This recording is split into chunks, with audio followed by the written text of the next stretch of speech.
What's up, guys? We're back, another installment of Scummy Unplugged. Want to say thank you guys for tuning in, leaving the comments, and just checking out the magazine. Today, I got a cool guest, Shaun Belanger, man.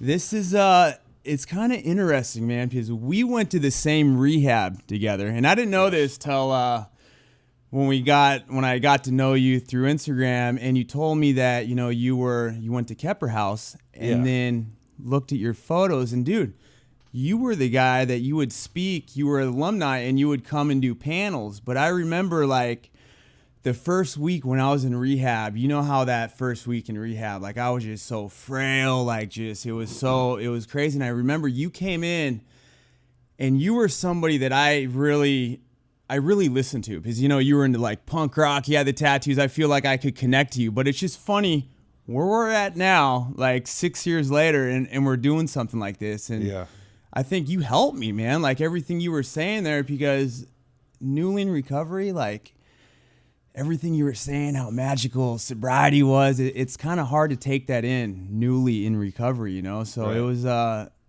you helped me, dude. And it's so funny how we're here doing this now, you know? Yeah, no, it is. And that's how it works, you know?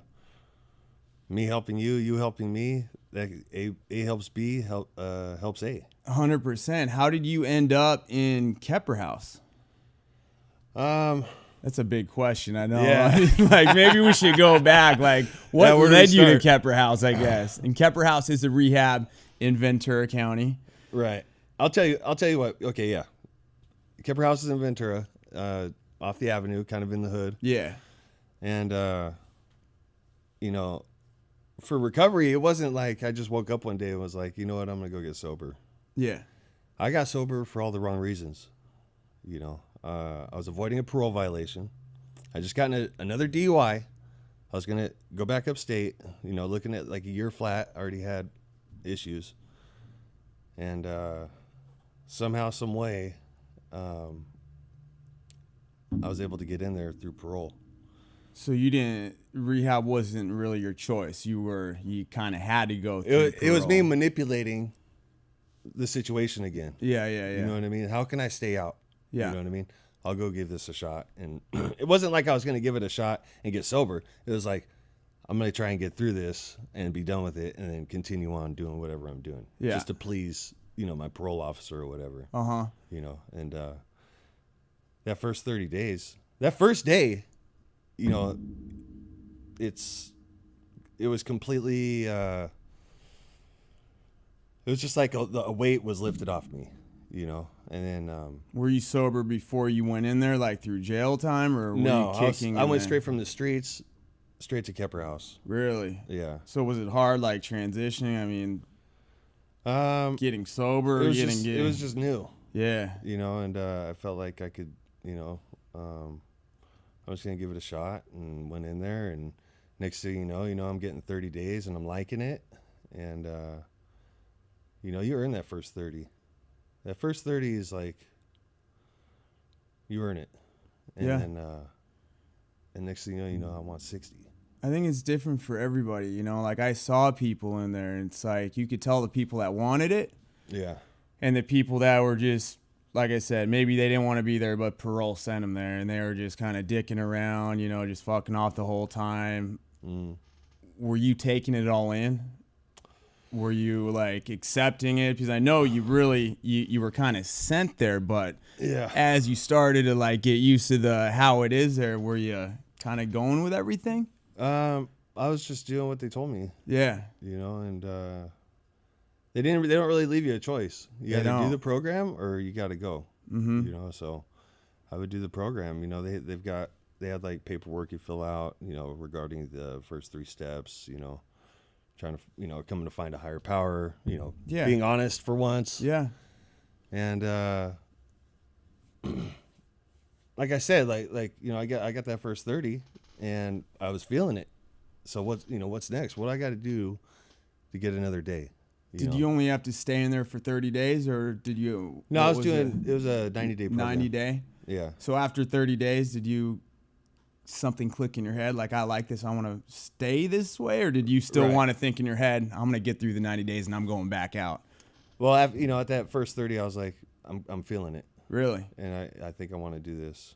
Wow. You know, and then we got to, you know, I got to 90 days, and an opportunity came up to be a senior resident there. Yeah. You know, and so I stayed, and you know, next thing you know, I'm there for 9 months. So while I'm there, guys from the panels come in. You know, AA panels, NA panels, CA panels. I think they had too. And a buddy of mine, he'd come in. He had like 7 months, and you know, we talked and this and that, and next thing you know, when you hit a certain phase, I think it's like blue phase. Yeah. Right. You're able to go to meetings. Something like last house on the block. You know what I mean? Recovery was the last house on the block for me. You know what I mean? So he's like, you know what? I'm gonna come pick you up. I'll be your temporary sponsor. This and that. We're gonna go to AA. I'm like, man, you gotta be kidding me. You know what I mean? I'm not. AA. I didn't feel like I was an alcoholic. Yeah. You know what I mean? Like, it wasn't. I thought my problem was meth. Yeah. Or whatever. Yeah. You know. So we start going to meetings, and next thing you know, I'm like, Kemper House was great. You know what I mean? And it really helped me. It really helped me get a moment of clarity. Gave you some tools also too. Yeah, and give me some tools and like point me in the right direction, you know. But I had to focus on what I was going to do when I leave there. And what was that? You know, you got to dive into the program that's already set in front of you. That was Alcoholics Anonymous, Narcotics Anonymous, whatever you identify with. I identified with Alcoholics Anonymous when I realized that it wasn't that I had a me problem. You know what I mean? You take the alcohol and drugs away. That's when I got a problem. You know what I mean?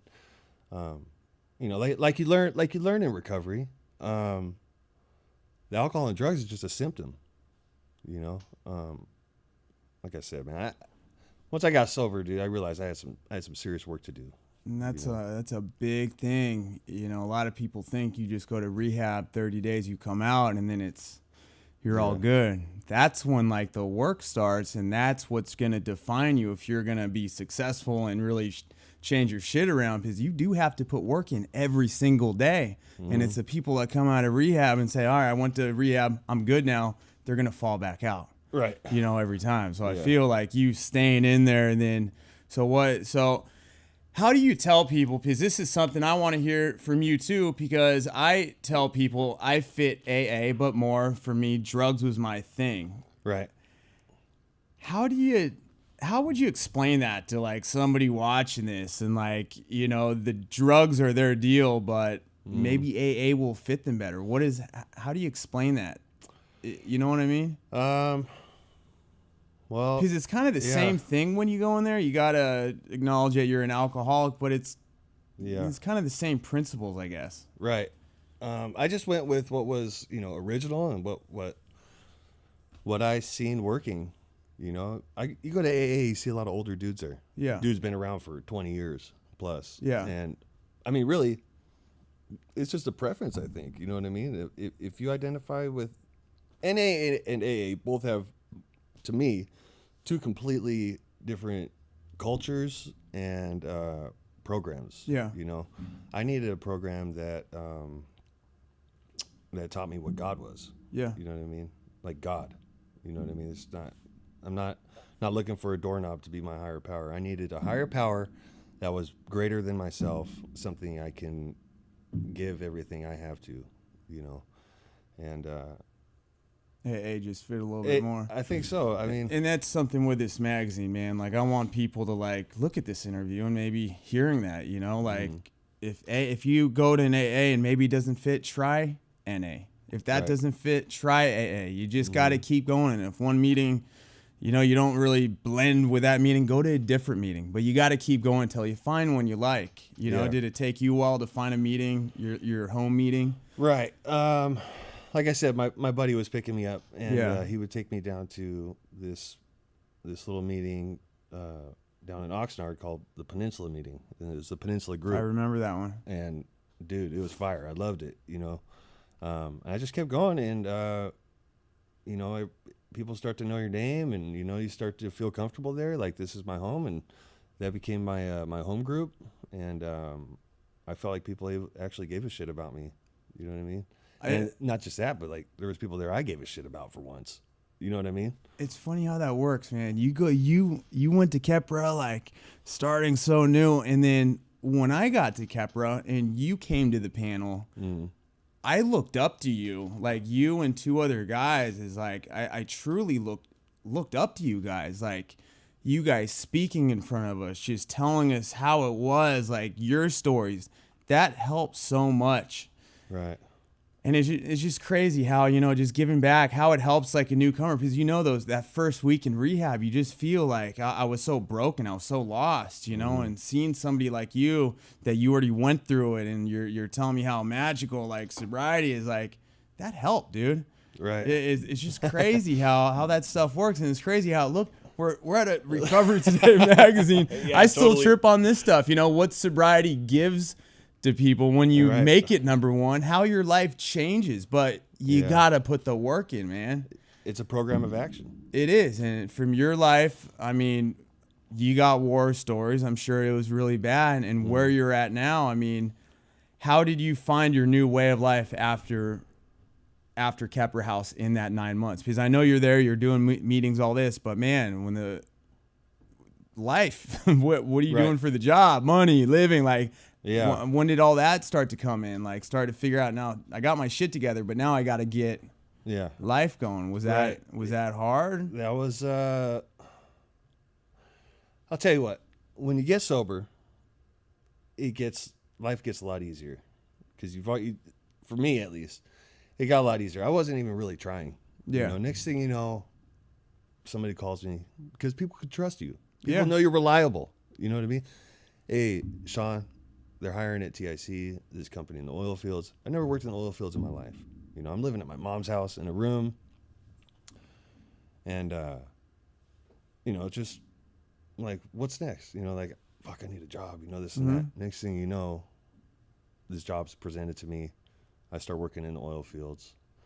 And little did I know that I was venturing into a full-blown career, to which I'm at now. I mean, I'm not in that same spot, but the oil fields has been like my bread and butter since I got sober, pretty much. So and it's one of those things that kind of just landed on your lap, but only because you got sober. Right. And I totally know what I'm saying? get that, dude. Life is very easy. I feel like when you're a drug addict, how hard life is, dude. Like you're trying to find your next sack, all the sketchy shit. But yeah, when you get sober, people can trust you. People like, they almost praise you, you know? It's just crazy. And life becomes very easy. Right. And, you know, I mean, everything, what you're doing, just by going to the panels, just giving back. I'm just like, I wish I could just help the struggling addict and really show them how much easier it gets and how rad life is. Just thinking back when we were on drugs, how messed up our lives were, man. And like how good life is. It's amazing now. And I know, dude, music saved your life, I think. Yeah. How did that all come about? You know, aside from the program, like the program, you know, I love the program. I have to credit my sobriety to Alcoholics Anonymous and the action I've put into it. Yeah. Right. But it's like baking a cake, man. You know what I mean? Sometimes you need there's certain parts of that recipe you need in order to be you. Yeah. You know? And I remember listening to a lot of Hatebreed. Man, loved Hatebreed, dude. I still do. You know what I mean? Yeah. But it was a lot of positive stuff, dude. And there came a point where I was like, man, you know, I love this shit so much. I'm gonna go do it myself.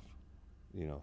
And there's nothing stopping you from doing it. Yeah. You know, if you're clean and sober, and you realize one day, or I realize one day, like, I can do whatever the fuck I want. Excuse me. I don't know. You can do it. You can say it. Okay, I can do whatever the fuck I want. Anything. Because I'm sober, and there's literally nothing in my way. If one man can do it, and we learn this in recovery, if one man can do it, another can. 100%. You know? So I started venturing into it, man. I started a little metal band called American Haas. Loved it, had fun. You know what I mean? Made a lot of mistakes, and had a lot of fun still, though, you know, and rocked it for like 7 years. Was that after rehab? That was during and after. Okay. It just continued on. Okay. And it was an outlet for me. It was something positive in my life, and I had goals, and it was something to kind of, free my mind. And that's a big thing in recovery, like to find a passion, find something to keep you busy, like whatever it is, Yeah. I got addicted to running. I never ran before, but music's your thing, dirt bikes. You got to have something, man. So that kind of saved you, not, everything else, it helped you, I guess. Yeah. And recovery allows you to have fun in your life. Like, like we were just talking about, you could do whatever the fuck you want, dude. You can. You could do whatever you want, and so did metal for a while, and it went good, and I enjoyed it, and next thing you know, I'm kind of getting burned out on it. It's not really going anywhere, for whatever reason. And I was talking to a couple of guys around here, and they play punk rock. I needed something a little more fast, something a little more real, And next thing you know, we're forming IDecline, and all new guys, guys from some guys I've never even met in my life, really, and but we all had this idea, like we're gonna reinvent the wheel, let's do old school punk rock, why not? You know what I mean? I want to do what I love. Yeah. And I love old school punk rock, dude. You know what I mean? It's my fun, favorite. dude. Hell Who doesn't? You know what I mean? So got into it, met Ezra from Lion City, and dude, killer drummer, dude. And we had an idea to just get different guys from different areas of life, bring them together, and just do this thing. And was this an all sober band? No. Kind of like that? No. Okay. I wish. Did that make it kind of hard on you? No. You know what, dude? Like, I don't, not that I get off on sobriety, but I'm proud of it. Yeah. I don't mind being the only sober dude in the house. You know what I mean? And being around it doesn't bother me at all. You know what I mean? Like, I can hang out wherever. People could drink around me. It doesn't matter because I don't want to drink anymore, dude. I feel the same way. I love being sober, especially at the end of the night when everyone's all trashed. You know what I mean? Don't you love it? That's my favorite part. I talk about it all the time. Is I love going to clubs. I love being around that stuff. Yeah. And just watching how fake everything gets. How your boys, oh, dude, I love you. I got your back. And then everybody's turning into babies, throwing up. They can't walk. They can't talk. It's just amazing. And you're still ready at 2 a.m., just ready and driving, passing cops. It's just, dude, I love it. That's the best part. So I'm with you on that 100%. Right. So that didn't affect you. And then Decline started picking up. You guys started. Yeah. So got into IDecline, So in reference to recovery, music has been my passion, and it's actually been a huge driving force in staying sober. Like, what would I do without it? Yeah, I don't know. I mean, I don't know. I don't know what else I would do. You know what I mean? So I'm just rolling with it. It's so anyways, IDecline's getting off the ground. We write a set list. We actually wrote an album. It's being mastered right now, and I heard you guys did Warped Tour 2018. That's a big one, man. Right. That's huge. And that was the last year Warped Tour. That was last year. That was a big one to do. Yeah. And that was our first year together. Really? Within our first year, we were making leaps and bounds over like my last band, over their last bands, That's crazy, doing dude. it. Just to get on Warped Tour as like kind of a new band, that's pretty rad. Yeah. So I mean, you guys are taking off. I take it. What? Yeah, I think we got something good. We got Lion City management helping us out, and they've really put in a lot of work and helped us out a lot. And I feel like we're on the winning team right now. You know what I mean? The thing is, I'm not in it for the money. I'm just in it I want to be part of history. You know what I mean? I want somebody 20 years from now to pull out an IDecline record and be like, dude, remember this shit? You know what I mean? That's what I want, man. You know what I mean? That's right. Yeah, I mean, there's to me, there's no money in punk rock unless you're in Pennywise or something like that. And that's a tough one. Yeah. And since this is a video interview, you can click the video below, and we'll have some footage of you guys rocking out. So that'll be in this. So, and then awesome. I also heard you had 2 kids in sober living as you were So in Kepper House. How was that? I actually had just left Kepper House. Okay. And this woman she already had a kid, right? And his dad was wherever, and I was just kind of there, and he was a baby dude, age. And next thing you know, his brother's on the way, and he's born, and their mom, I broke up with her mom. It was never meant to be what it turned out to be. Yeah. Right.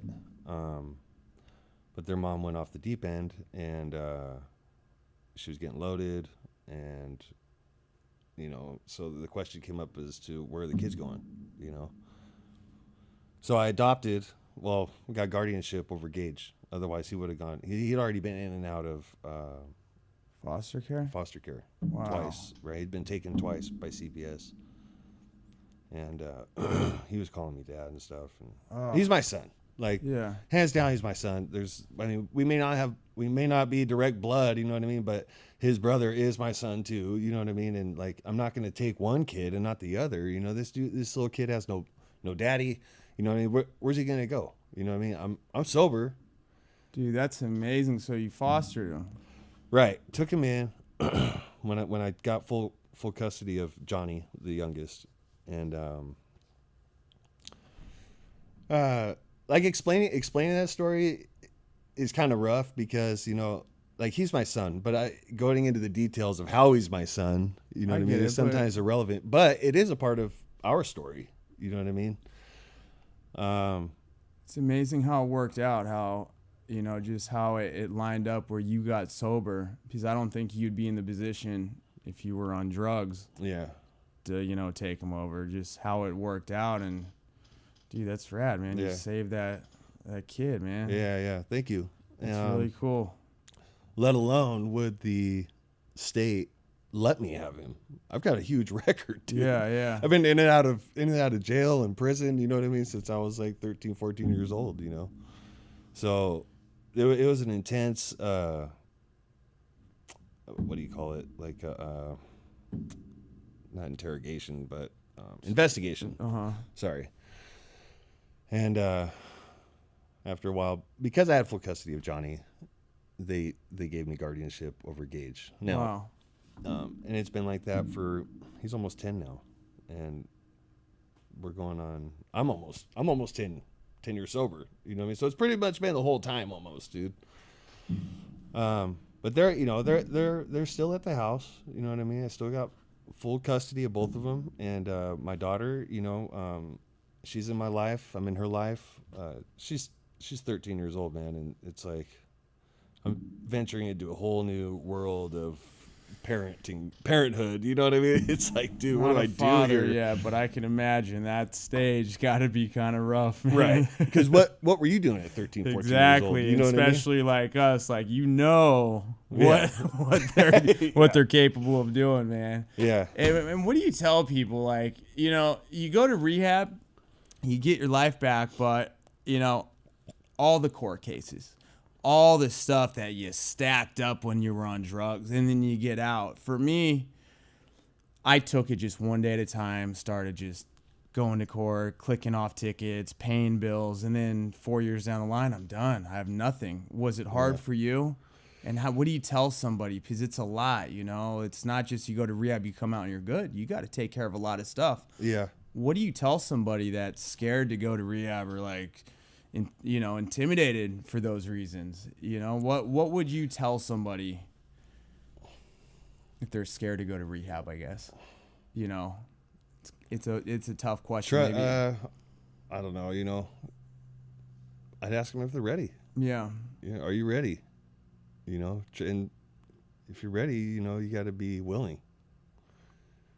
And I think like movies, the way rehab's portrayed, I was so scared, man. Yeah. When my dad dropped me off at Kepper House, because you just see it in movies and like, how did I get myself here? Second day in, I'm like, dude, this is pretty cool. It's not bad at all. Like, I'm meeting people. It's fun. Like, it wasn't bad for me. What would you tell somebody? Like, was it bad for you or? No, you know it's scary, dude. Like, yeah, it's changed. Your first time, it is change. It's changed. But you're in a safe environment. It's, meeting new people. You know what I mean? It's I was really comfortable in that little hole. You know what I mean? Yeah. Where like nobody could see me. You know, and next thing you know, you're going into this rehab thing where people can see right through you. Yeah. And it's very, very vulnerable feeling, very uncomfortable. And I guess if I was talking to me going into recovery, you know, back then, I would just say it's going to be all right, man. It's going to be okay. One thing's for sure is no matter what's going on, and I've learned this in recovery, is that it's always going to be okay. Like, I have a better chance staying sober. You know, staying loaded, I may not see tomorrow. So, and it's a perfect answer right there. It's a 100% correct. Right. So, dude, it's crazy how we're here. Like I said, man, like you helped me back in the day, and it's really cool that we were able to do this, man.